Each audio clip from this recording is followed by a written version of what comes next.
Patuloy na pinapalakas ng Masbate 2nd Provincial Mobile Force Company ng Masbate Police Provincial Office, katuwang ang RPSB Team Tawad ang seguridad sa pagkain at kabuhayan sa komunidad matapos silang magkaloob ng iba't ibang uri ng buto ng gulay sa Tawad Women's Organization sa Barangay Tawad, Esperanza, Masbate. Pinangunahan ni Ginang Robilin Calambra, Pangulo ng Samahan, ang pagtanggap ng tulong na bahagi ng pagpapatuloy ng gulayan sa barangay project na naglalayong hikayatin ang sama-samang paghahalaman at mapalakas ang papel ng kababaihan sa lokal na kaunlaran.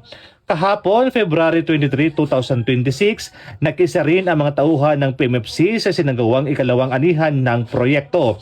Nagbunga ito ng masaganang ani kabilang ang dahon ng sibuyas at iba pang siriwang gulay na nakatulong sa nutrisyon at pangkabuhayan ng mga residente.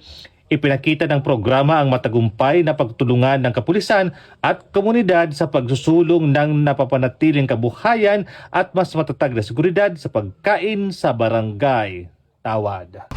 Mula dito sa Albay, ako po yung Police News Network Correspondent, Police Staff Sergeant Mark Polito P. Lagindino Jr. Alagad ng batas, tagataguyod ng Balitang Pulis.